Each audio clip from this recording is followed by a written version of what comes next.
طيب السلام عليكم ورحمة الله وبركاته. بسم الله، الحمد لله والصلاة والسلام على رسول الله وعلى آله وصحبه ومن والاه. اللهم لا علم لنا إلا ما علمتنا إنك أنت العليم الحكيم. اللهم علمنا ما ينفعنا وانفعنا بما علمتنا وزدنا علما، وأرنا الحق حقا وارزقنا اتباعه، وأرنا الباطل باطلا وارزقنا اجتنابه، وادخلنا برحمتك في عبادك الصالحين. آمين يا رب العالمين. أهلا وسهلا everybody. And we're going to go straight into it inshallah, or right into it inshallah. الدرس الماضي last week we covered two topics which were the topics of من يذكر. What did we cover? If we can't even remember the بيع السلم. أحسنتم. نعم، بيع السلم و starts with قاف. قرض, yeah, or قروض, right? So we talked about بيع السلم and القرض. And what's بيع السلم? What type of بيع is بيع السلم? تفضل. When you purchase something but you do not receive it now. Guys in the back, when you so when you buy, so it's a transaction where you pay now and you get the commodity later. تمام. It's the opposite of البيع بالتقسيط. تمام. The opposite of buying with installments. Buying with installments is when you buy a commodity, okay, and then you pay the cash in installments, okay. بيع السلم is when you put the money down and then you're going to get the commodity later. تمام. That's بيع السلم. ممتاز. And we said بيع السلم has conditions. We said that بيع السلم has conditions. Can we go through some of the conditions? What are some of the conditions of بيع السلم? Some of the conditions of نعم, you have to have a clear description. يعني it has to be something that can be described properly. So I can't pay you for something that you're going to give me later and we haven't really agreed on its description. نعم. ضبط الصفة. نعم. What else? And the time should be limited time. نعم صح. And we have to agree on the time that I'm gonna actually take the commodity. What else? The price. Obviously, we're gonna agree on the price. What else? Volume, weight, amount. Volume, weight, amount. نعم, we have to, yeah, because of the hadith of the Prophet ﷺ, right? It has to be something that is يعني it's not one car, two cars. Is it this many of this item, this kind of volume? What else? It has to be something that's attainable at that time. Remember, we said that it's something that should be attainable at that time. Yeah. Where he says وأن يوجد غالبا في محله, something that is usually attainable in that time. So if it's something seasonal and you say I'm going to give it to you in the time out of season, then maybe that might not be acceptable. Okay. What else? Any other conditions? Remember now? Receiving on the spot unless agreement is somewhere. Yeah, we said that al-asl is that you receive it on the spot. And there's other conditions, and I just want to kind of refresh our minds. Question here: can the buyer sell the commodity before he takes possession? Do you understand the question? The buyer, and I just paid you for something that you're going to give it to me later. Can I sell this commodity before I receive it? لا بد من القبض. You have to have possession before you sell it. أحسنتم. طيب, what's the ruling on loans?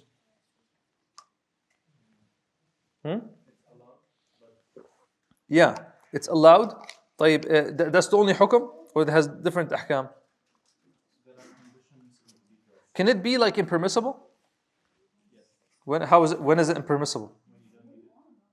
Yeah, when you don't need it. When you don't need it, we said it's the slight. It's haram when When you don't intend to. yeah. So I go take a loan from you.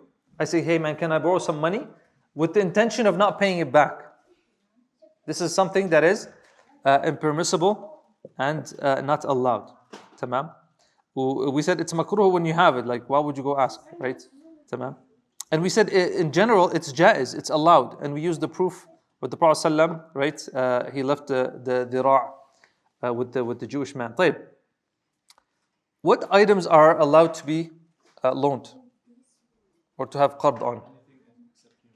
Yeah, so basically we said كل ما يصح بيعه صح قرضه except bani Adam, right? So anything that you can sell, yeah, you can give as debt or as a loan, except bani Adam, except the son of Adam, right?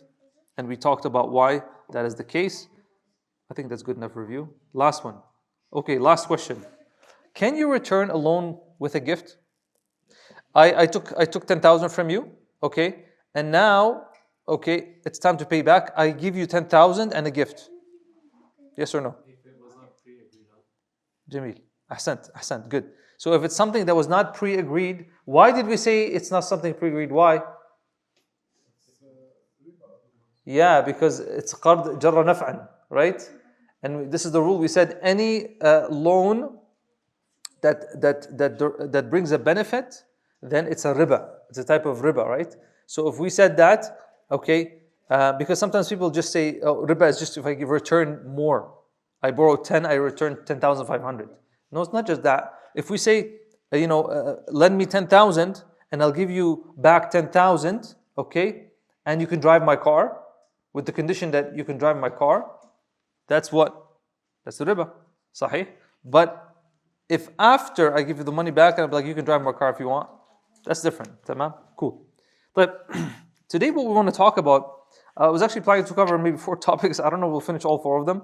But so we have al-Rahan, and we have al-Daman, and we have al-Kafala, and al-Hawala. طيب. Bismillah ar-Rahman ar-Rahim. So let's quickly just mention what those 4 are. طبعا the first 3 we have al-Rahan. What the ulama, they call these al-Rahan, wal-Daman, wal-Kafala, عقود التوثيقات. عقود التوثيقات.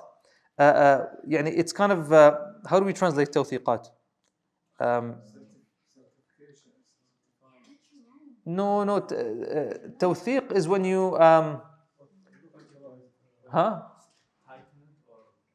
yeah, you're kind of trying to guarantee it or trying to put trust on it, to ensure, yeah.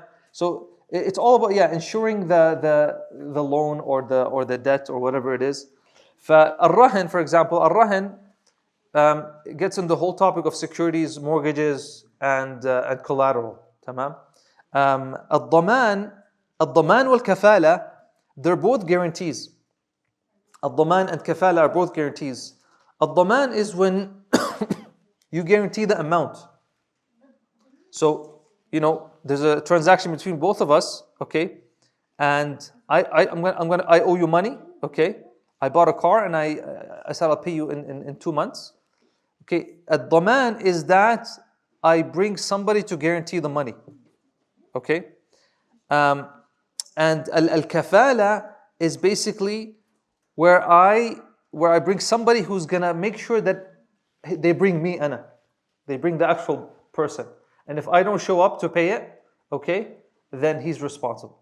So they're very similar. They're very similar. And ar-rahan is basically when you put collateral. Okay? Mortgage. Ar-rahan is like basically, I bought the car from you. I didn't pay you. I said I'll give you in the 10,000 in 2 months. You're like, well, I need some kind of, some rahan, right? Okay, I'll be like, okay, I'll give you, this much, 10,000 worth of gold. You put it in your possession. Okay, why am I giving it in his possession? In case I don't bring the money in the time we agreed upon, then he will sell it and take the money from there. Does that make sense?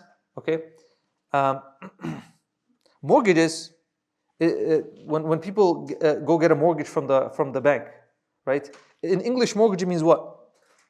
It's the same concept, صح? It's when you buy a house from a bank through a mortgage, who owns the house? طيب, and then why is it called a mortgage? What's the collateral here? The actual house. Okay, that's why if you don't, so the agreement is this. The agreement is that if you don't make the payments on time, we will take possession of the house. Basically. صح? So we will take the money out of it. That's why it's called a mortgage. تمام. طيب let's start. بسم الله الرحمن الرحيم. So يقول المؤلف رحمه الله فصل في الرهن. I just wanted to kind of give you an idea of what we're going to be talking about. So he says here وكل ما جاز بيعه جاز رهنه. The same as loans, right? He says whatever is allowed to sell, you're allowed to put as collateral, to mortgage. Okay? وكل ما جاز بيعه جاز رهنه. And then he says وكذا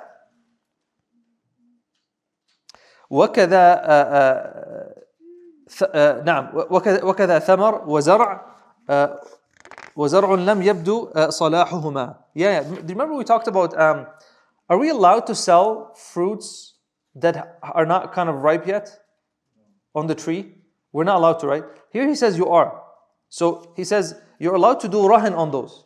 So مثلا, we'll stick to the car, okay, or the loan. Okay, I took a loan from you, okay, and I'll be like, okay, if I don't give you the loan in 2 months that we agreed upon, okay, you can have. I'm gonna put the fruits on the tree here as rahin, so you can actually take them and sell them. They said here they allowed it before, you weren't allowed to sell it. They said here because he's not actually taking possession of it. It's just there as collateral. Yeah, in case. Tamam. And here there's no gharar. Why there's no gharar? Yeah, they're not worried about gharar because they're not actually making a sale. It's not actually a sale. I'm not selling you the fruits. I'm just putting them there. Now, if the fruits end up being bad, is this going to cause any problems? It's not going to cause any problems because the debt will still be there. Okay. Before is if there's speculation the fruits might go bad, then maybe the buyer will lose. Tamam? So there's too much and there's going to be a lot of problems. But here, if this rahan is not good enough, I'll have to pay the difference or put another rahan. Does that make sense? Or if I have a bustan, multiple trees, we'll go to the next tree and the third tree and the fourth tree, etc. Now. But in that case, like you said, you wouldn't put that specific tree's fruits as collateral. You just say X amount of fruits as collateral. Yeah, from this garden, مثلا. Yeah, but the marhoon has to be known. Al-marhoon, the thing that's put as collateral, has to be known. Okay. طبعا here, just to understand the relationship, al-rahin, if we say rahin, he's the one that's what. In this situation, I borrowed money, okay, and I have to give you money later. So I'm going to give you collateral. So I'm the rahin, and you're the murtahin, okay. Wal-rahin is the actual collateral, okay. طيب. Jameel. In English, I mean, you could use the word the mortgager, and the mortgagee. Is that proper English? Nobody knows.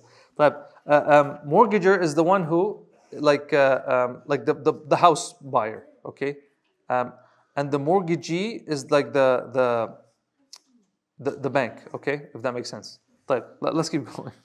Too many new words. So we says كل ما جاز بيعه جاز رهنه وكذا ثمر وزرع لم يبدو صلاحهما. Yeah, so زرع, right? Anything that's planted or any fruits that are not ripe yet, they can also be put as rahan. He says وقن دون ولده ونحوه. وقن, what's a qin?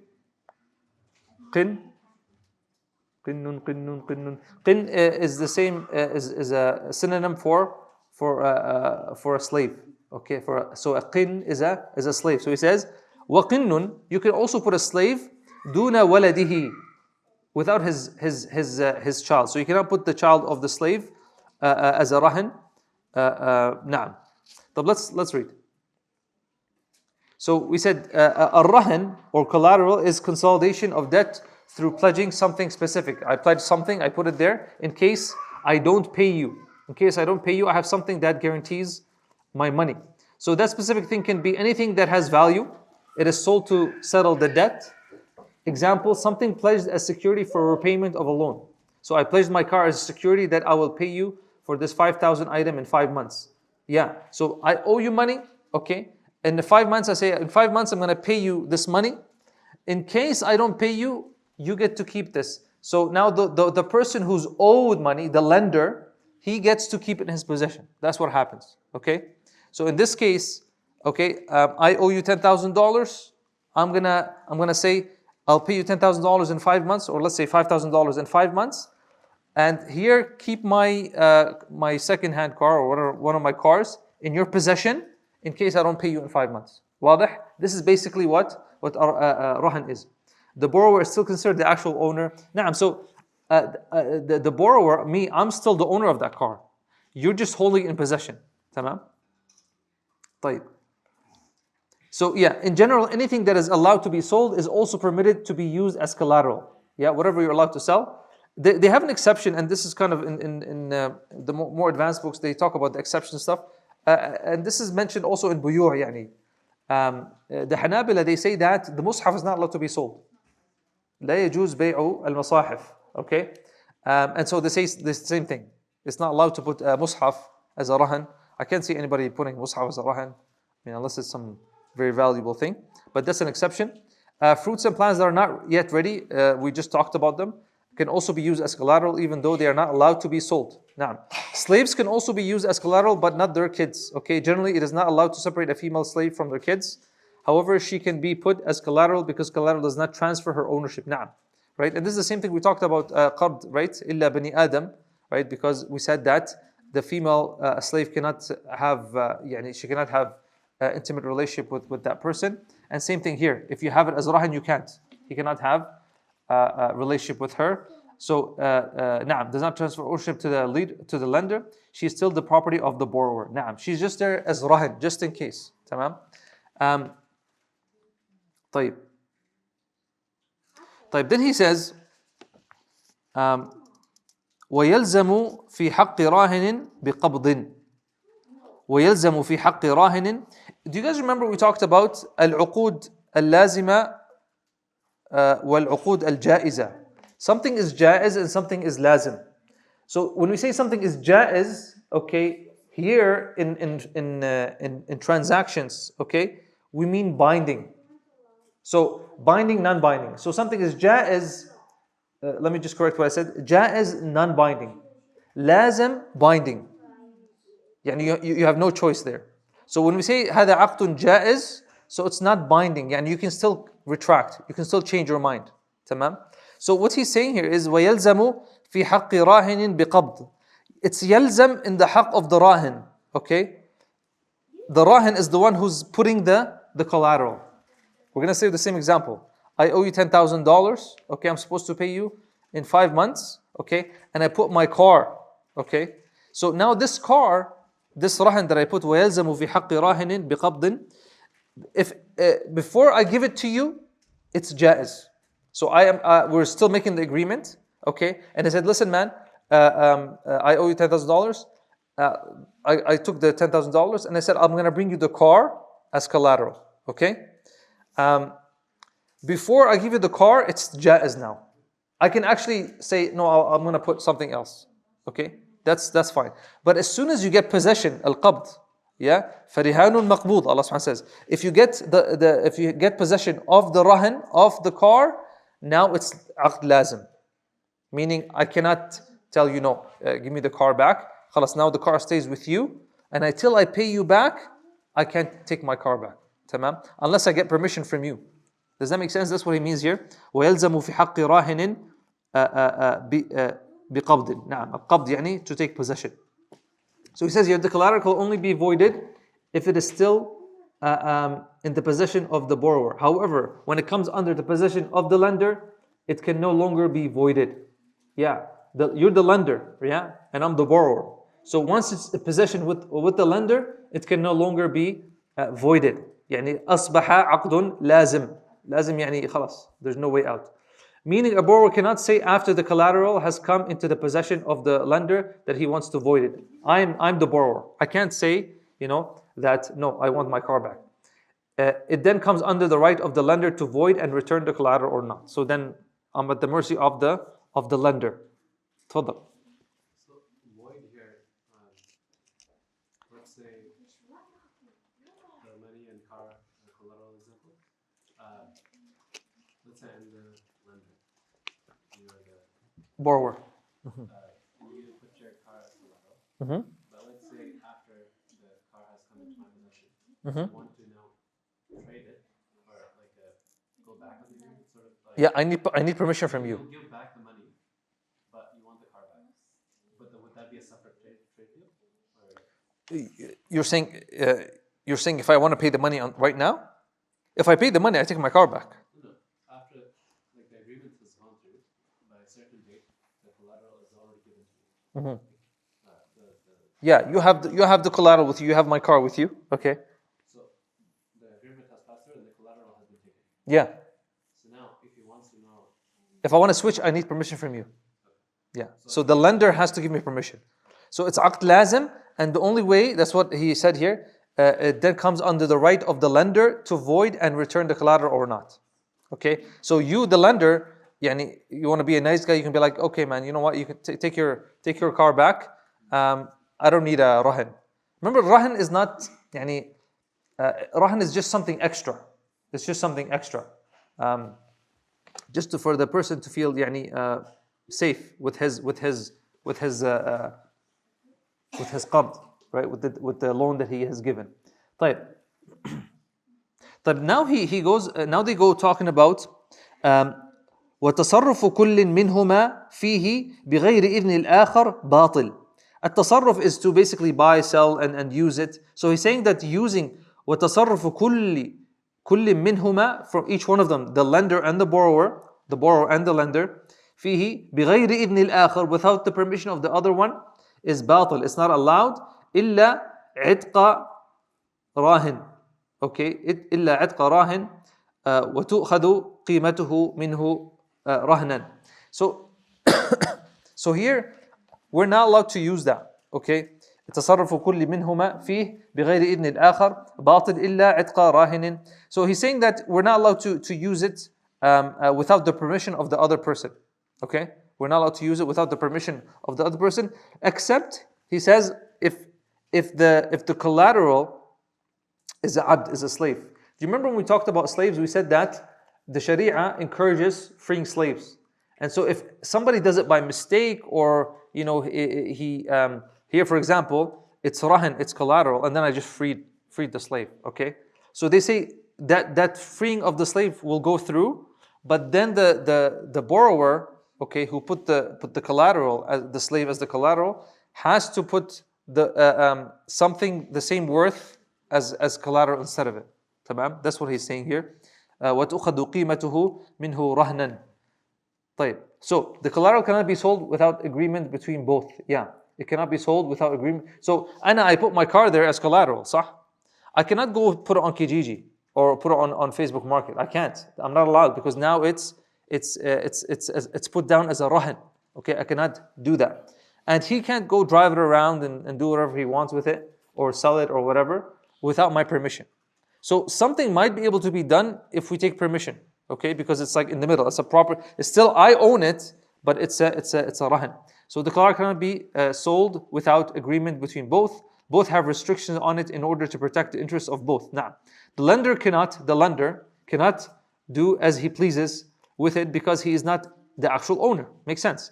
And the borrower, myself, cannot do as he pleases with it, because it is pledged under the debt it is paid. Now, makes sense, right?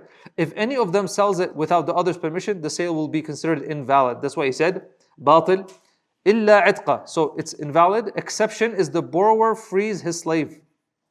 And I gave you a slave as collateral, and then I'm like, you know what? You're free. Okay, then you're like, okay, where's my rahan? So it says, except in this case, the lender will take the price of the slave as collateral instead. This is because it is encouraged in the Sharia to free slaves. And I mean, some of you might be asking, well, isn't that just paying off the debt? Do you understand what he's talking about here? Isn't that almost like paying the debt? So why did he say that?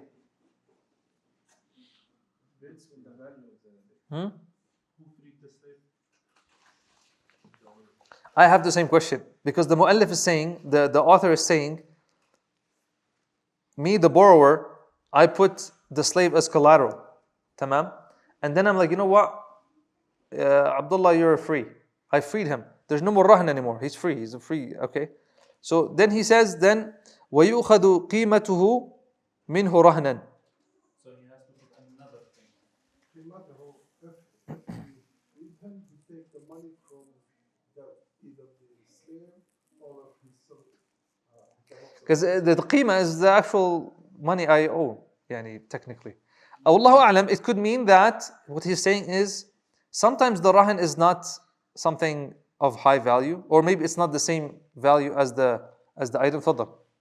Actually, that was a question I have on the, let's say a mortgage, when you put the house as a collateral for the mortgage, you pay for 5 years or 6 years, and then you cannot pay. So you are already, let's say, halfway through your mortgage. So you pay back 50%, let's say. And now when the bank comes and takes over the house, they are selling for the, I think it's called preferred share. So they sell it for as much as it pays off for them, and you just bankrupt. Anything you did goes away. So here the house's value, which is the collateral, is double the size, the value of it is double the amount of the debt. In your case that you're talking about. In the common case right now, most of the time it's more than the value of the loan. So when the one who has the collateral with them or gave the debt, when they liquidate the asset, there's a question there: can they liquidate it with only the amount of the loan, or they should liquidate it with the actual value in the market? No, al-asl is that you sell it on the value of the market. We're gonna get to it, yani for the collateral, how it works. But the asl is that you let the person know. طبعا you cannot just go sell it by yourself. You have to let the borrower know. So you'll tell the borrower, I'm gonna sell it now. خلاص, the time to pay has come, and you haven't paid me, so I'm gonna go sell it. We're gonna talk about in the end, if he refuses, then we go to the qadi, and the qadi will force him, etc. But yeah, what happens is that he'll be like, okay, خلاص, now we have to sell your item, and you refuse to give me extension or whatever, and so we go sell it, and I am only allowed to take what I'm owed, and the rest goes back to the borrower. So the lender can only, the lender will sell the collateral, okay, and then he will only take what he's owed. تمام? In the mortgage here, the way the conventional mortgages work is they take the whole house, صح? Is that how it works? They have something, I think it's called preferred shares. Preferred shares is all the money has to go to the owner of the preferred shares until all of it is paid off, and anything left then goes to the other shareholders, which is the actual owner of the house. So usually they sell it very low, as he said, like very bad. Yeah, these are foreclosed houses, right? This is a foreclosure case, right? That's what happens. They foreclose them. Is that what happens exactly? Right? And then they go sell them for much lower price, just to. Like still you have to pay them back. Still you owe to them, because like you have to make sure. Like say if they sold it, but it's still $30,000, it's still not balanced. So to make sure you have to pay them back. They just want to get their money back. That's what they do. and nothing is left for you in most cases. Nothing is left for you. Yeah, and that's a mushkila, because you paid. They set the price. Yeah, but you paid for, you have some principle, right? Even though in the beginning usually it's very little, but you have some principle. You've paid for some of the principle. فمصيبة. طيب. المهم, the point here is that you have to put something instead. He says وهو أمانة في يد مرتهن. This is an important concept here. Al-amana. What's an amana when we say amana? He's saying here وهو أمانة في يد مرتهن. The murtahin, the lender, okay, the one you're the one that loaned me money, okay. I gave you the car as collateral, okay. In your case, this is an amana, a trust, okay. Why is this important? Because when we go to amanat, when we talk about the amanat, okay, you are not responsible for it if something happens to it. Does that make sense? And I left my car with him as a rahan, as a collateral. He's not responsible for that. So let's say, what do I mean by that? So it's parked outside his house, okay? And somebody comes and I don't know, steals something from the car or breaks it or whatever. Who's responsible for this? Who's responsible? The owner. Yani the people who have mortgages, they go to the bank and tell them, hey man, in fact, the owner is the one who is responsible for it. Illa. What's the exception? Can you think of an exception? There is negligence. Negligence. So there is negligence from the lender, from the murtahin. What does that mean? I left my car with him as an amana, okay? And so what's understood that he should be doing? The car should be locked, okay? But imagine he left it parked illegally. He parked it illegally. Who's going to be responsible for the ticket? He, like the lender, because it's his negligence. It's his mistake, okay? But if he parked it properly in a proper place, he locked it, and it still got stolen, okay? Then it's not his responsibility. Does that make sense? That's why it's important to understand that this is amana. So وَهُوَ أَمَانَةٌ فِي يَدِ مُرْتَهِنٍ, in the hand of the murtahin, the lender. Tamam? So the collateral is a trust in the hands of the lender. This means if the collateral is damaged or stolen while under the care of the lender, then he will not be then it will not be insured. Okay, and obviously this is as long as there's no shortcomings or negligence. Okay, that makes sense obviously. And then he says here, وَإِنْ رَهِنَ عِنْدَ اثْنَيْنِ. So now he's going to start talking about like if he does collateral with two people. وَإِنْ رَهِنَ عِنْدَ اثْنَيْنِ فَوَفَّى أَحَدَهُمَا أو رهناه فاستوفى من أحدهما إن فك في نصيبه. So he's talking about like if I left collateral for two people, okay, and one of them is paid off, the other one remains. Okay, the other one remains, and they consider it almost like it's two different contracts. Okay, so if I took a loan from you and I put this car as a rahan for both of you and you both agreed, and then I paid one of you back, it's still a rahan for that person. It's still collateral for the other lender. Does that make sense? That's what he's talking about here. So if the borrower pledged the same item with two different lenders and paid back one of them, or a lender received payment from one of the two borrowers that pledged the same item, then in both cases only a portion of the debt is considered to be settled. Okay, so the rahan is still there. In the first case, the borrower still owes the other lender, so half of the item is still collateral. So I put an example here. Example, Muhammad pledges his car, which is worth $2,000 to Salih and Zayd. Okay, so Salih and Zayd. He pledges the car, Salih and Zayd, from whom he borrowed 1,000 each. Muhammad pays Salih back his money, but still owes Zayd. In this case, the car is still considered collateral. Okay, it makes sense? Yani it's still considered collateral, even though I'm done with half of the transaction. In the second case, the debt from the second borrower. In the second case, the debt from the second borrower is still owed. Thus, the item pledged is still considered collateral. This is kind of like just the reverse. Now. So in this case, both the lenders had to agree on one collateral. Naam, yeah, they would have agreed. Yeah, they would have agreed. Naam. You can't, for example, the borrower can't go to one person and say, I'm going to put this as collateral, and go to another person and say, I'm going to put this as the same thing. No, you have to let them know. You have to let them know. You have to let them know, yeah. And that's jaiz, that's allowed because it's just a collateral, right? The niyyah is to pay the niyyah is to pay you. Okay? But I'm just putting it there so you feel safe. Okay? In case.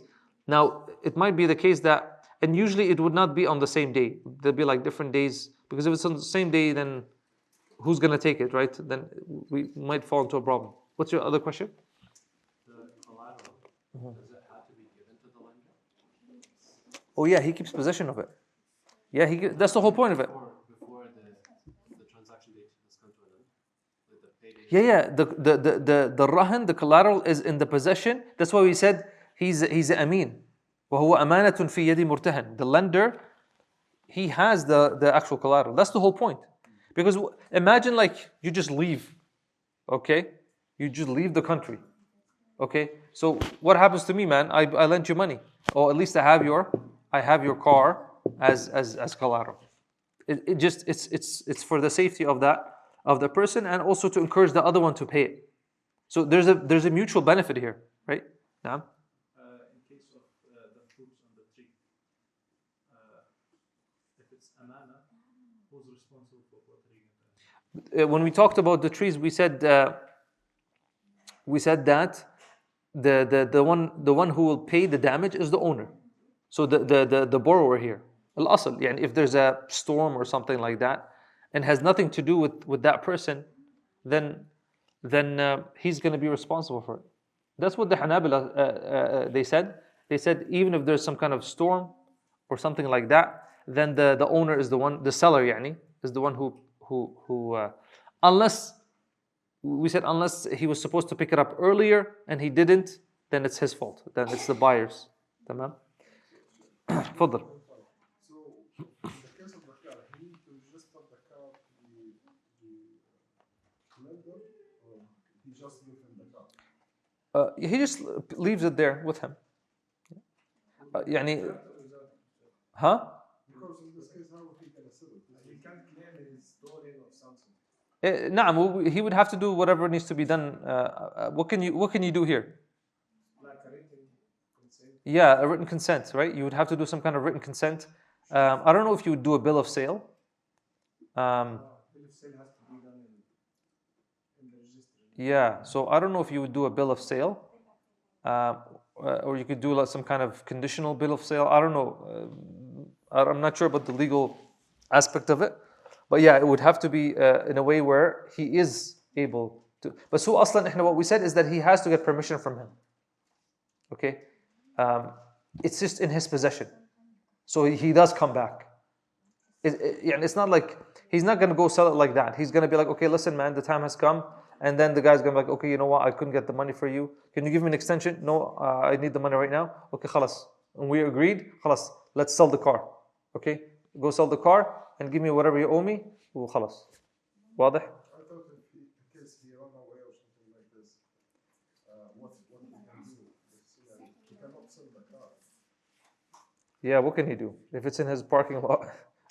Maybe they can do some kind of document, some written agreement that if such and such person doesn't pay me by this time, then I will get possession of the car. And I think, and they would, I don't know, notarize or get a lawyer to do something with it, and then this would be accepted in the court, something like that. I'm sure you can do some kind of document like that.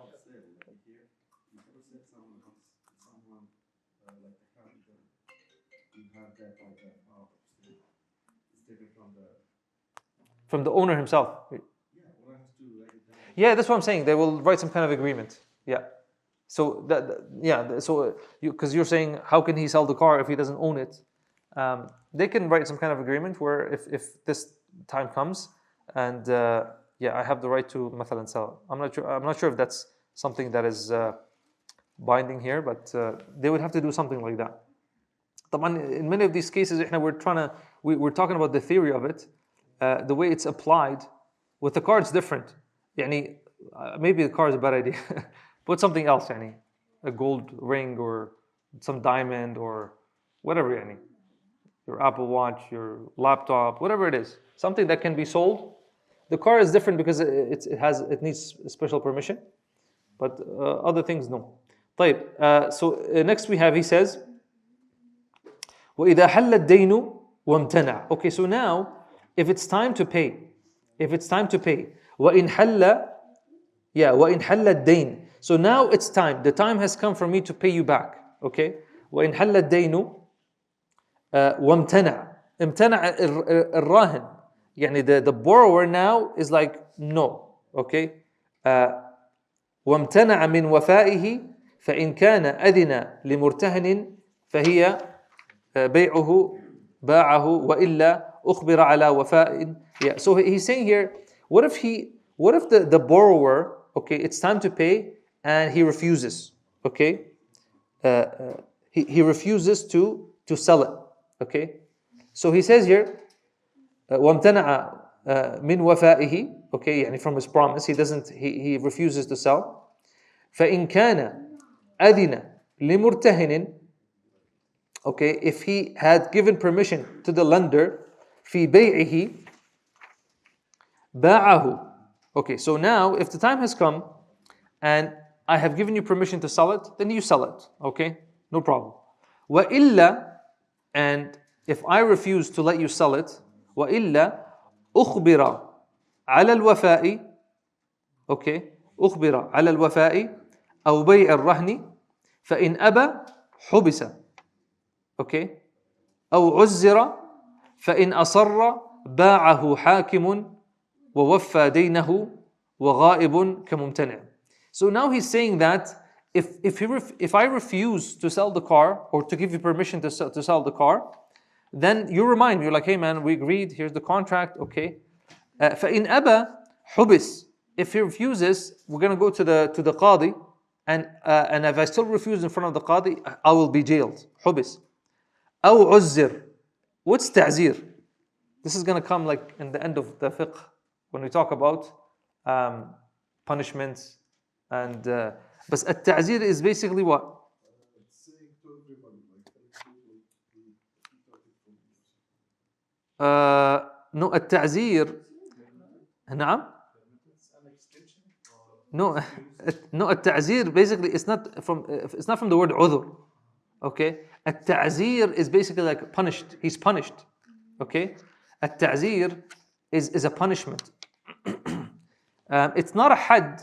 It's not something that is prescribed by the Quran or the Sunnah, but it's something that's prescribed by the hakim or the qadi.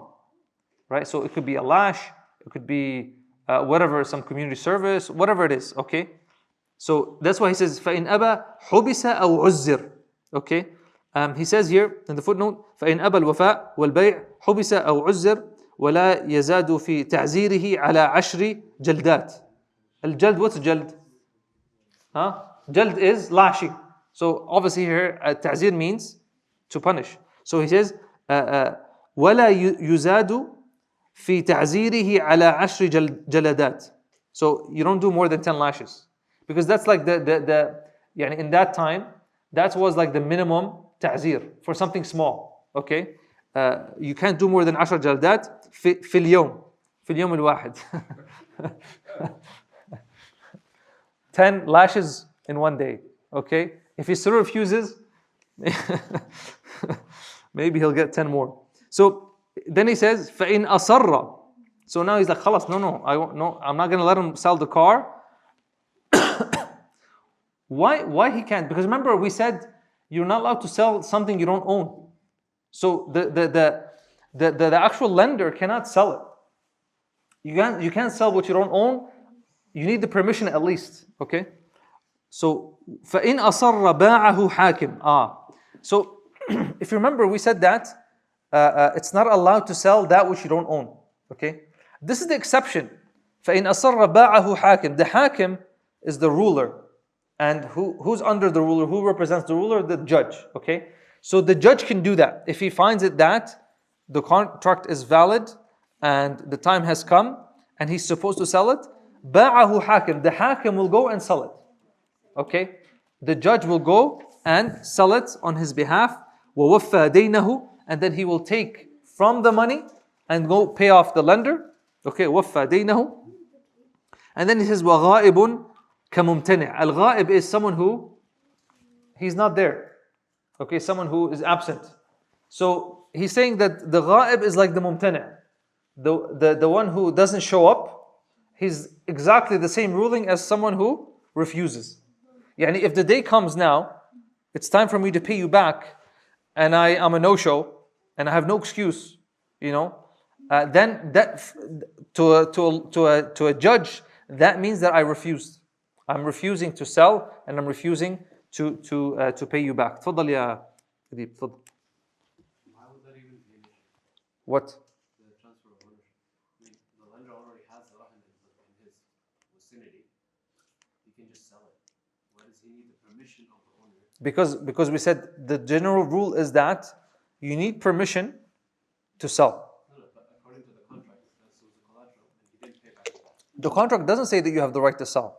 The contract says that when the time comes and I don't pay you back, then I will let you sell okay, I'm gonna let you sell, okay, my property so you can get back what I owe you or part of what I owe you. So what's the point of the What I, lender having it in possession? hmm? What's the point of having the It's lender just having it in possession? it's just so the person doesn't run off or yani, whatever happens. Yani. Okay. It's just yani, Like if he ran off, and the lender has it in his possession. yeah, and then eventually the qadi, the judge will sell it on behalf of the borrower. Do you understand? Right. This is to keep fairness. Like it's gonna go to the judge eventually. If the guy runs off, whatever, he's not gonna be left by himself because he's gonna go to the judge, and then the judge will be like, okay, this guy didn't show up. He left the country. He's in Mexico somewhere, and he left the car here. Khalas, we're gonna take possession of the car. We'll sell it and we'll pay you back. And then the guy gets his right back. واضح? That's the point. Jamil. So we were talking about so if the time to pay back the debt arrives, so now's the time to pay back, and the borrower does not pay the lender back, I don't pay you back. Type. What step 2 now is to sell. If the borrower permits the lender, I permit you, he can sell the collateral and get his money. Type. If the price the lender receives in payment is over the owed amount, then he refunds the extra amount to the borrower. That makes sense, obvious, right? So if I owe you $10,000 and I tell you go ahead sell the car, it's $12,000. You give me 2 back. You keep the 10. Wad, okay? If the borrower does not permit the lender, so now I don't let you sell it, then he can go to the ruler or judge to force the borrower to either sell the collateral or pay him back. The judge is going to either say, do you have cash? If you have cash, pay him back right away, okay? Because I'm refusing to sell it, okay? So I have to pay you somehow. Or the judge will force me to sell it, okay? So if the borrower still refuses to pay or sell the collateral, then he is either jailed or some other form of appropriate discipline is used against him, okay? Ta'zir, okay? Whatever it is in the place. If he still refuses, then the ruler can intervene and sell the collateral on his behalf without his permission and settle the debt. It's only the qadi that can do that, not anybody else. Tamam? طيب. And then he says, if the borrower is absent, al-ghaib, if the borrower is absent, if I'm a no-show on the day of, is absent on the day of the payment of debt, then he will be treated like the one who refused, as in the previous case. The same ruling, okay? The same ruling, okay, is used for the ghaib as the one who refuses, the one who refuses. طيب, then he says, وَإِنْ شَرَطَ أَلَّا يُبَاعَ إِذَا حَلَّ الدَّيْنُ. So now he's going to talk about things that you're not allowed to do. You're not allowed to put these conditions. Okay, remember we said there are conditions that you can put in the contract, and there's some conditions that are not valid. Even if you put them, they're not going to be valid. So he says, وَإِنْ شَرِطَ, and he puts a condition, أَلَّا يُبَاعَ إِذَا حَلَّ الدَّيْنُ. So if he puts a condition that if it's time to pay the debt back, you're not allowed to sell it. It's this collateral is not allowed to be sold, right? This is not allowed. Why? Because that defeats the purpose. The whole reason why I put the rahan there, the collateral, is that so it would be sold if I don't pay you back. So you're not allowed to put a condition in the contract. Hey man, if the time comes for me to pay you back, okay, and you have the collateral with you, you're not allowed to sell it. Not allowed to put that condition.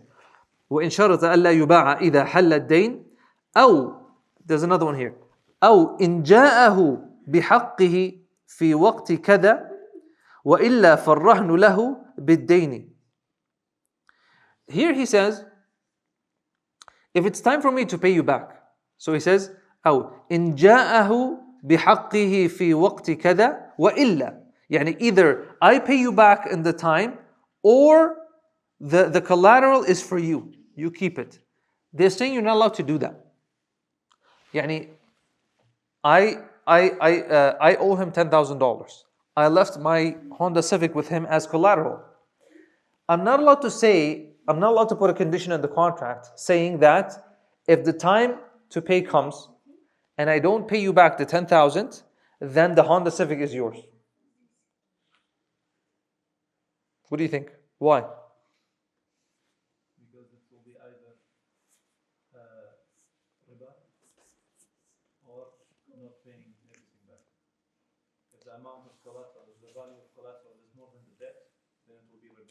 Do you remember in the conditions the shurut, we talked the shurut fil aqd.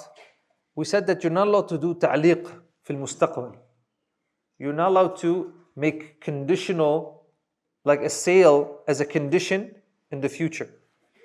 Like if this happens, you can have this.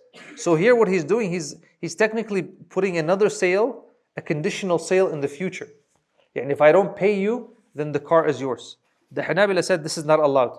Guys in the back, they say this is not allowed. Tamam? So would there be riba in that case? Would there be riba in that case? You said, So if it's more than 10,000, then I'm taking extra. But he already put it as collateral, so it doesn't matter. no, he has a point. Because if it's worth more, then I'm losing. Like he's getting more. And every bank can use it as a... Do you get his point? That's why Aslan, when he sells it, he has to give me the difference back. Yani, when he sells the Civic and it sells for 12, he can't take all 12. Sah? Because I only owe him 10. So when he sells it, he has to give me the 2 back. Right? So that's another point. Right? So this is something that you would not be allowed to do. Yeah. So he says here, the following conditions are invalid. Therefore, they cannot be put into the contract. So number 1, the first condition, when the borrower puts in a condition that no one can sell the collateral even when it is time to pay off the debt. Obviously, this defeats the purpose of having collateral. Number 2, the second condition that's not allowed, the borrower cannot state as a condition that when the specified time comes to settle the debt and he has not or cannot pay it off, the lender can keep the collateral for himself. Yeah? Because this is trying to sell something with a condition in the future which is not allowed. So example, he says, if I don't pay you by the 15th of next month for this item, then you can keep the collateral for yourself as an exchange for the debt. They're saying that this one is not allowed. This is invalid and not allowed because you are selling something based on a future condition. And we said the Hanabila did not allow that. طيب. Now he's saying, وَلِمُرْتَهِنٍ أن يركب ما يركب ويحلب ما يحلب بقدر نفقته بلا إذن. This is one of the مفردات الحنابلة. When I say مفردات حنابلة, meaning that only the Hanbalis went with this opinion. The Shafi'is and the Malikis and so what they're saying here is that لمرتهن, right? المرتهن, you, the lender, okay, and يركب ما يركب, to ride what can be, يعني if it's an animal, he can ride it, okay? يركب ما يركب ويحلب ما يحلب, and to get milk from that which gives milk, okay? We're thinking camel, we're thinking cow, we're thinking goats. Well, you're not going to ride a cow, but you can milk it. بقدر نفقته بلا إذن. Yeah, this was like a big discussion with the fuqaha because there's a hadith about it. Okay, what they're talking about? If I put my camel as collateral, okay, if I put a camel as collateral, طيب, this camel, can you just like park it in the back and just leave it? Huh? You have to feed it. Who's going to feed it? Huh? So the lender, he's going to feed it. So what they're saying is, if he's going to feed it, then he can ride it or take its milk for the same amount that would be paid for feeding it, for maintenance. Does that make sense? Without the idhn. And this is where the others, they said, no, what are you talking about? There has to be idhn. There has to be permission. The Hanabila said, no, this is the hadith the Prophet ﷺ mentioned in this one. It's just specific for those collateral that needs maintenance. Okay, for the collateral that needs maintenance. And so in this case, you don't have to call me and be like, yo man, your goat, it looks like it's getting thirsty. But no, just give it, feed it, or like give it water. Okay, and if you have 2 options. You can do it from طيبة النفس, from your own goodness and don't mention it, or you can feed it and then get some milk equivalent to it. Okay. The other madhab, they said No. That's not how it works. Okay, you feed it, you do whatever you need, and then you write you write the bill. Okay, and then you can get it from the actual owner after. Okay, whatever. The whole point is that the person is compensated for something that he has to take care of. I mean, if I put my car as rahan, do you need to do any maintenance? You might have to keep turning it on, right? So the battery doesn't die. Okay? So yeah, I don't know. You can drive it the equivalent of that. I don't know how you're going to measure that, but you figure it out. Mathalan, he tells you every time you turn it on, you can do a 5-minute drive. If you guys agree on that, ما في مشكلة. طبعا, you see the problem here. Is he allowed to ride my car or ride my camel? Is he allowed to benefit from it? Why? Yeah, we have riba here, aslan. Okay, it's because there's a manfa'a from a loan, right? Like it's part of the whole loan contract, and so you're getting benefit from it. You're not allowed to do that. Okay, the only exception is this, where the Prophet ﷺ mentioned these animals and anything that needs maintenance. Okay, whatever it is, you have a fish in a fish tank, you have a cat, you have to feed it. خلاص يعني this is something that needs maintenance. So وَلِمُرْتَهْنٍ أَنْ يَرْكَبَ مَا يُرْكَبْ وَيَحْلِبَ مَا يُحْلَبْ بِقَدْرِ نَفَقَتِهِ بِلَا إِذْنٍ. They're saying you don't need permission. The other said, no, you have to have permission. What do you mean you don't have permission? You have to have permission, okay? And the hadith I was talking about is this one. I think there's benefit in reading it. He says, الظَّهُ يُرْكَبْ بِنَفَقَتِهِ إِذَا كَانَ مَرْهُونًا نعم وَلَبَنُ الدَّرِّ يُشْرَبُ بِنَفَقَتِهِ إِذَا كَانَ مَرْهُونًا وَعَلَى الَّذِي يَرْكَبُ وَيَشْرَبُ النَّفَقَةِ. Right? So here Nabi Sallallahu Alaihi Wasallam, he's given the permission for that. It's يعني the Hanabila have a good point because the others they had to say either it's mansukh, it's abrogated يعني, or it's the owner that the Prophet ﷺ is talking about the owner. But aslan the owner doesn't need permission anyway, so it doesn't make sense. So that's why Allahu Alam, looks like the Hanbalis يعني got this one right يعني. It makes sense that for you don't need permission يعني. Because sometimes if you don't get permission, you're gonna let it die يعني. You know what I mean? So and it's not like the owner is gonna be like, no, I don't want you to feed my goat. Let it die. It's not something that is that's expected. It's expected that now, if the guy is gonna like overfeed it, whatever, okay, then maybe he will not be compensated for that. He only does what is needed to maintain. Now. So in the example of the car, the lender is not allowed to drive the car except what is required to maintain. Yeah. You can't go drive around your brother, your mom. You can't go to work with it. You can't even store stuff in it unless you ask him permission. Now the cost of maintenance of the animal or even if you ask him permission, actually it won't be allowed because that's a manfa'a. Sorry, go ahead. The cost of maintenance, could it be taken off of the debt? Yeah, eventually they will do that. They will either do that or just do it 2 separate transactions. I know what you're talking about. Like instead of giving you 10,000, it cost me $100 to maintain. I'll give you 9,900. Yeah, it will be subtracted in the end, basically. Added, yeah, added, not subtracted. Yeah, and instead of 10,000, 10,100. Sorry. The example with the car and the camel. But if someone like this country, like okay, I want for money from you and I let you to stay in my house for free, is it allowed? If I need a loan from you, and I have a house, and I borrow the money, and I tell the person, okay, you can stay in my house for free, and be like, hey, what do you guys think? Huh? Are you saying this is collateral? It's not collateral. What is this? This is a benefit from a loan. And this is basically the definition of riba. Do you understand?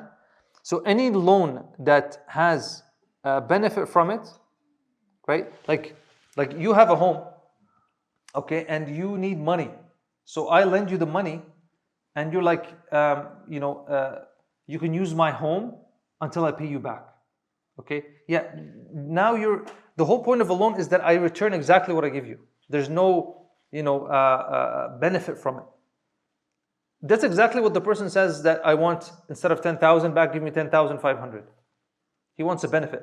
So the definition of riba is more broad than just extra money. It's any benefit, right? That's why the question in the beginning, when we were reviewing last week's stuff, we said, are you allowed to give a gift? Okay? Are you allowed to give a gift when you pay back your loan? We said it's only allowed if it was not pre-agreed. But if they said, pay me back my loan in 5 months and make sure there's a gift in there. Okay? This is riba. Islamic finance, like in Suspect transaction. Mm-hmm. Say I borrow the money from one institution and I rent out the place. I also pay them monthly, like what I'm supposed to pay. So is that okay to rent? You buy a house from them? Yeah, like I borrow the money from like their place is halal, Mm-hmm. and I have to pay that money back. And the house is your owner, is your possession? No, it's under. That's musharaka, that's different. He's talking about the musharaka concept. So you and the entity, you guys buy the house together? You own it? Like, And if I rent any place, that's not. yeah, so if you both own the house, okay, then you both want to rent it out, no problem. There's no problem with that. This is not, there's no debt here. This is ownership, co-ownership, right? We're going to talk about sharika in maybe a few weeks, but when you have co-owners, you can do whatever you want with it. You can rent it, you can sell it, as long as you both agree and you have your percentages, etc. Does that make sense? Like say, it's not under my name, it's purely under 100% with the third party. And it's saying until I pay all the money back, then I can own the house. The title is not under me. Title with The title is with the institution. yeah. Okay, so you're paying off the house. Yeah. Every month there's a you have to pay some money to pay the loan. Like in 30 months. It's like installments. Installment. So if I rent the like the say basement is allowed or is not allowed? What kind of transaction is this? So you bought the house, it's not under your name. I know. See, technically, you have to be the owner to do that. And this is one of the problems with some of the quote-unquote Islamic mortgages, is that the title is not under your name, right? And that's problematic. The title has to be under your name for you to be able to do that. Like tasarruf, you don't have, how can you do tasarruf if it's not under your name? That's subleasing, isn't it? Hmm? Subleasing is the same Because concept. one of the halal like the mortgage like in Suspect, they keep the title under their institution and they want people to make sure they pay that 100% then before they get the money back. I know. I remember, and what will help you understand it, just go online, inshallah, on our YouTube channel and listen to the lectures by Sheikh Hassan. He has a whole, I think, 2-part series on this one, and he'll explain exactly these conditions. Like I don't think he went into detail about specific companies in Canada, but he talked about this whole concept and the issues with some of the models that that people use, like the musharaka one. Okay. Yeah, one of the problems is this one, that they don't give you the actual title. You're not the owner until you fully pay it. So you have 30% and 40% share, but still No. You share, meaning you have co-ownership. no like owner still under like you. Yeah, that's what I'm saying. This is one of the problems with those contracts. Okay, because if you are co-owners, then you should have. If you're the owner, it should be under your name. Okay. Still you have to. If you're co-owners, it should be under both of your name. Okay, so I understand that like this is still this is not. And you both bear the profit and loss. And they want to buy the home insurance. If you buy the property, like say, lender pay me the whole amount to purchase the house, why I need to buy the home insurance? I can skip the home insurance. Is the home insurance is halal? Well, you have to get home insurance here. No. If you pay, I have my own house. I didn't pay the insurance. Do you have to get home insurance here? No. If you pay No, that, if you own it, So what happened, like say, something happened with my roof. So where am I going to get the money from? I'm going to get the money from the bank. So if the house is burned, I'm getting the money from the bank. So I don't want to get the money from bank because it's not halal. From the day one, I don't want to touch the bank money. But when it's like we got the money from the house, like the mortgage, like from the halal, like the mortgages, and then we still have to buy the home insurance. I don't know why. If it's a condition that was in the contract, then you have to go with it. Because if it's if this is a condition that they put there, they pay the money to the for the house, like it's already bought. طبعا insurance is on who? Who's the insurance on technically? On the person who is staying at the house. نعم صحيح. But he doesn't have 100% like the title. Allah alam. I'm not sure. Allah alam. Mortgages can get complicated. But let's continue. So we were talking about the lender is allowed to utilize the collateral for personal use without the borrower's permission if it is a type of collateral that requires the lender to spend on it in order to maintain it, like we said, like a camel or a cow or goats or whatever it is. However, such a use must be in accordance to the lender's spending on it and not more than that. If you want to use it, you have to use it according to the spending. Otherwise, it's going to be riba, right? You have to be very careful. Example, if the collateral is a riding animal or a milking animal, then in the former case, he can use it to ride it, and in the latter case, he can use it to milk it. But it's not hard to figure out. If you're a farmer and the alaf, the grass, whatever, you can kind of figure out, okay, that's like $5, $10, whatever. Then you can get milk that's worth $10, or just keep the bill and bill on him, or just do it for the sake of Allah subhanahu wa ta'ala. All of it is fine, inshallah. Naam, you had a question? Yeah, I just want to like, can he, let's go for the camel example.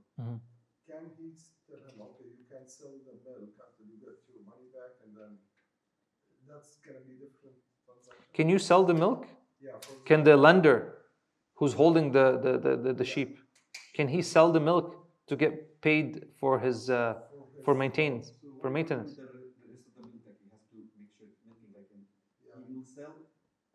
Yeah, I understand the I understand the question. Yeah. Is he allowed to sell it? No. Huh? Who said no? Huh? Why? Go ahead. Because you don't know. The milk is for the food. Near permission. So here they said bila idnihi. He can do bila idnihi as long as he gets paid. So I mean, it's up to you. Your question, it's not really. It's fine. Why? Because we said that he's allowed to take whatever milk will pay for the maintenance, right? So if you want to sell the milk or drink it, it's up to you. I mean, let's say the milk costs $10, you feed it $3. Now we have $7 difference. Still your time is your time and food. Yeah. You're saying like if you sell more than you need. Yeah. So you might have to. Yeah, you will have to pay him back. Like, khalas, I oversold your milk. Here you go. You're gonna try to use what you estimate. طبعا there's مسامح here for like small amounts. You're gonna use what you estimate is worth is the cost of feeding the animal, okay, or maintenance of the animal, okay. So you will know as a farmer or whatever it is, or if you're not a farmer, you'll know. Otherwise, yeah, you can take the milk, sell it. Like in these cases, I can't, as of now, I can't picture someone would do that. But if you had a lot of collateral, مثلا, yeah, I mean, he could do that. Like he has the choice of drinking it or keeping it or selling it, and anything extra, he would give it to the owner. I sold $20 worth of milk or $100 worth of milk, and it only cost me $20 to keep them going. So here, this is 80 is yours, and this way he will be safe from riba. And sometimes, I mean, these animals have to be milked, right? What happens if you don't milk it? Any farmers here? Huh? صح? It will go to waste. It will go dry. It will go dry. So does it harm the animal if you don't milk it? No, after a while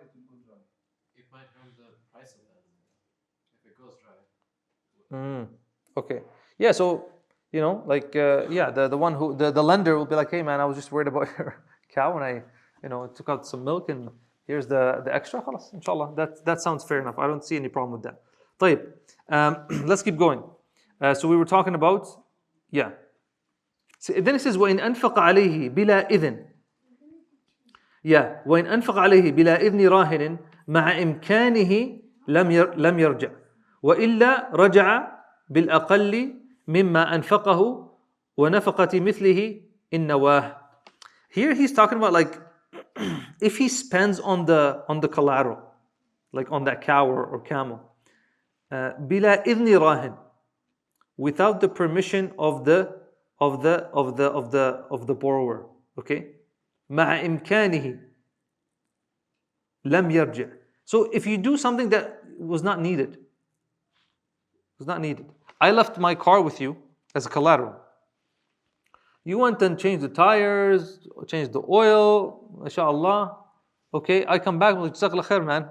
And you're like, yeah, well, here's the bill. Like, what bill? I never asked you to change the tires. I never asked you to change the oil.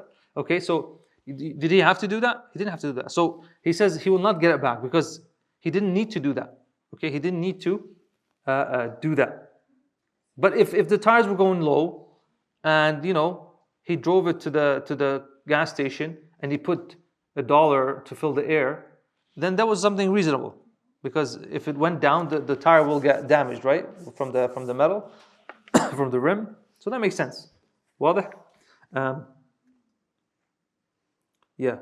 So let's read. So he says here, however, نعم.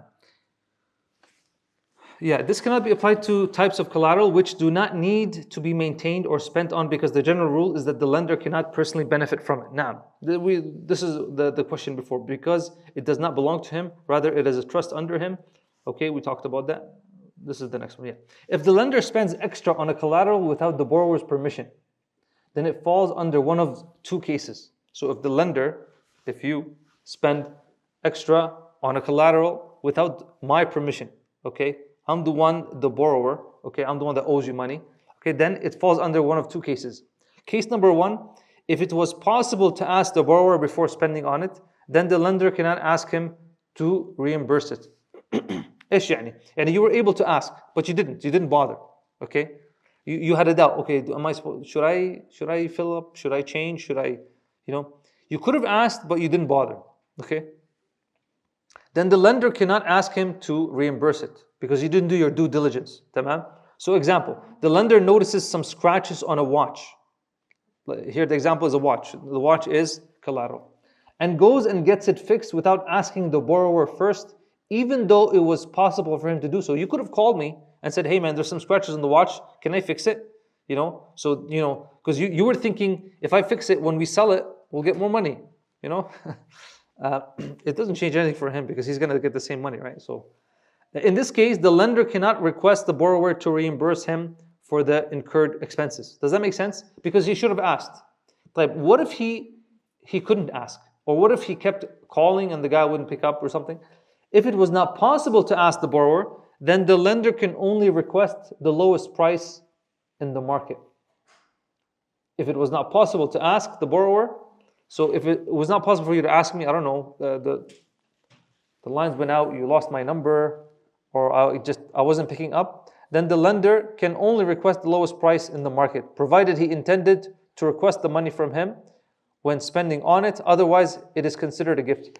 Because here he said, إِن نَوَاهُ إيش يعني? Because if you have a niyyah for a sadaqah, then you cannot change your niyyah after. Like let's say, I left my watch with him, and he's looking at it, he's like, oh my God, man, this Rolex has a scratch. Astaghfirullah. I need to go fix it. Okay? And he's like, you know what? He's a good brother, I wanna, help him out. So he goes, fixes it.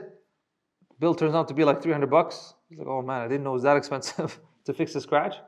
So then he goes back to me, he's like, listen man, here, I fixed your scratch, and here's the bill, $300. Okay, in this case, first of all, he intended to do it out of goodwill, as a sadaqah, right? So he wouldn't be allowed to do that. And if he does, he's sinful for that.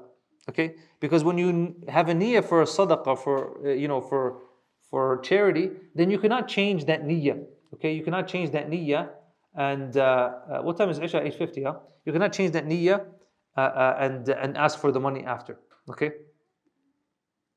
طيب.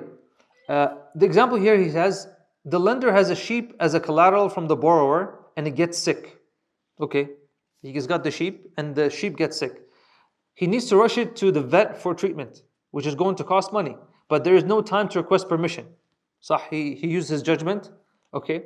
And he's like, I have to take this sheep to the vet, al-bayt or whatever the doctor, right? So he didn't have time to request permission from the borrower, or the borrower is not available. You called and I'm busy, okay? I'm in the halqa, there's no time. So in this case, the lender can request reimbursement. And obviously he requests, and he would have paid whatever is the average or whatever the minimum. He's not gonna go to the most expensive private clinic, with the best doctor. Anything paid by the lender over the lowest price available in the market will be considered a gift, and the borrower is not required to reimburse that extra amount. If you took it to the doctor, and the doctor, mashallah, took care of the issue, the sickness, but you decided to, wash the fur, or I don't know what else, that's extra on you. Tamam? That's extra on you. Let's try to finish this chapter. We're almost done. And then he says, وَمُعَارٌ وَمُؤَجَّرٌ وَمُوَدَّعٌ كَرَهْنٍ. Al-mu'ar, the one who borrows something. Okay? Someone who borrows something, right? And the mu'ajjar is the one who lends something, and the muwadda' who someone who leaves something as a wadi'a or as a trust, right? They're saying it's the same thing as rahan. It's the same ruling. And if you have something in your possession, if you borrowed something from me, if you borrowed my lawnmower, okay, it's the same thing, the same judgments that we were talking about. If you go change the blade without my permission, without needing to change it, then you don't have a right to get reimbursement. Okay? But if it was something that was emergency, it had to be fixed, mathalan, I don't know, lawnmower is a bad example, but something that you had and had to be fixed right away, okay, then you can get compensated for it. Does that make sense? They're saying the same thing for the one who borrows something or leaves something as an amana, as a wadi'a, karahnin. So the following carry the same rulings as those mentioned under, because they are all a form of trust, just like collateral. So borrowing something, renting something, tamam. Like the one who rents, okay? I think usually they have an agreement with the landlord, but the one who rents, okay, and there's a flood in the house, what's he gonna do? He's gonna call the landlord. The landlord doesn't pick up. What are you gonna do? Just watch the water fill up the house? You're gonna, get a plumber quickly, or some, you're gonna pay for some services to clean it up. You're not just gonna wait until he responds to you, and then he will reimburse you for that. That's what they're saying here. But if you're like, okay, you're a renter, and then you're looking at the wall, and you're like, you know what? This house needs a new paint, and that wood needs to be changed. And then you do all that, and then you bring the bill to the landlord. Okay, does the landlord have to pay you back? No. Jazakallah khair, it was a sadaqah from you, and you don't have, because it was not something that had to be done. Tamam? And then the last part, I think we have the last part here. Yeah. He says, وَلَوْ خَرِبَ فَعَمَرَهُ رَجَعَ بِآلِيَتِهِ فَقَط. Okay? وَإِنْ خَرِبَ فَعَمَرَهُ رَجَعَ بِآلَتِهِ فَقَط. Okay? So here he's saying, if there's damage, وَلَوْ خَرِبَ, okay? So he's saying here, if the collateral becomes damaged under the care of the lender, and he gets it fixed, okay, فَعَمَرَهُ, he fixes it, he can only ask for the price related to the materials required to fix it. Okay? رَجَعَ بِآلِتِهِ فَقَط. Okay, and with the things that need to be fixed. This is in reference to types of collateral that do not require to be fixed, such as a house, a car, etc. Meaning, if you were to leave the damage alone on such items, it would not completely. He's saying, sometimes when you're As a renter, مثلا, sometimes things break over time. صح? Like the oven top, for example, the stove, one of them stops working. It's just like over time, who's responsible to fix that? The landlord, صح? Everyone agree? The landlord, okay? Unless you broke it, you literally broke it. But even in many cases, I think if you, they can put it on the landlord, okay? So you're not supposed to go fix that and then bring him like some big bill, okay? Unless you call him and you ask for permission. Be like, listen, man, is it okay if I call an electrician or whatever to fix the top? And he'll be like, yeah, but just make sure you get a price first. Khalas, no problem, okay? This is opposite to a living animal, which is not treated, which is, if not treated when sick, could die, So unless it's something emergency, like I said, maybe it's a flood or, something, I don't know, like a leak, a leak or something like that, that if might get worse, then you would pay and fix it. So the example here, the lender has a car under him as a collateral from the borrower, and its windows breaks. What do you guys think about that? So my car is with him as a collateral, and the window breaks. What should he do? If he leaves it, what could happen? The car could be stolen. The right thing to do is what? Fix it with the average price, okay? With the known price, and then obviously he would call him. But let's say the guy never picks up, and then it's nighttime, okay? Then he might be blamed if the car is stolen. So the right decision for him would be to fix the glass, okay, and then go to sleep and then bill him on that one. Tamam? So the lender has a car under him as a collateral from the borrower, and its windows breaks. In this case, he can only ask for the price of the window that he paid to replace. However, if the damage is severe and necessitates getting it fixed, and the lender intended to get it reimbursed while getting it fixed, then he can ask for reimbursement. Otherwise, he cannot do so, meaning it is a type of damage that cannot be ignored. Example, there is an electrical wiring problem in the house that is on collateral, and not fixing it could burn the house down. You have to use your judgment here. And if you find that it's something that might cause further damage, you go ahead and do it you don't even need the permission. If you have time to call him, you call him, and you get permission from him. Obviously, we're not going to be able to cover the other three topics, but inshallah, next week we'll start talking about al-Daman, wal-Kafala, wal-Hawala. And we said that Daman is basically just another type of tawfiq. You're going to guarantee the payment for that, for the lender. Bi'idhnillah ta'ala. I think we have like 5 minutes. If anybody has any questions, tfaddal. One brother borrowed money from his friend, and he promised that he was going to buy a land for his friend, and he passed away. So there's a person who borrowed Money from his friend. And he promised, like, I was going to buy the land. Like, he doesn't have to pay the money back. He can buy the land instead of paying his money back to the borrower. So there's two people. One person borrowed money from his friend, okay, and promised, like, hey, take this money and I'll go to buy land for you. Okay. So and what happened? That person borrower is not able to purchase the land, and then he promised, okay, I'll pay you double. When I have money, I'll pay you double money. Like, say, $100,000, I'll pay you $200,000. But the borrower died. So he said, if I don't buy the land, I'll give you double the money. But it's a loan. How can you double it? And واضح صح? the lender was coming back, okay, this is what he promised before he passed away. How much the family should There's so many problems with this one, because Aslan, he said, I'm going to borrow money from you and buy a land with it. and he couldn't buy the land. And then he And I'm going to buy a land for the one you borrowed from? And then he died, and before he died, okay, I'm going to give you double, something. So it's not a loan. We have to be careful what we call it.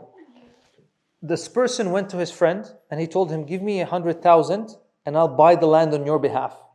It's not a loan here. Is it a loan? He's like a broker now. Yeah, he's like an agent. Yeah, and he's a wakil. You need to understand what's the situation here. Because is he taking the loan or he promised? The person who took the money. He initially took the loan. Is he taking a loan and he's going to buy the land for himself? Give you the land. Why he's saying that? Like, is he, Because he could not pay the money back. So he okay, I'm going to oh, he has a land. yeah, land. The land is That land, he did not have the, he has a problem with the land, so he could not get the land. Then he said, okay, I still get the land, but I can pay you, instead of 100,000, I'll pay you 200,000. But he died. So this condition, like, you know, like people, like, they don't understand about this scenario, like they. So this is a loan, right? He took a loan. Is that? Yeah, I didn't understand why he's doing the whole thing. you know, like when people, they promise something, then that doesn't happen, then they, you know, like say, I borrow the money, 100,000, then I You cannot give him back more. Look. The conclusion is you cannot give him back more. He can't give him back more. If he gives him back more, it's what? It's riba. You can't give him back more. How can you give him back more? I try to explain to that. Yeah, you can't. You can't. This is a type of riba. Yeah. Time, the land price, because after that time, the land price will be high. Okay. Tough luck. يعني, but you cannot promise to give him more. That's a riba. So that's the Yeah. والله أعلم. الله أعلم. جزاكم الله خير والسلام عليكم ورحمة الله.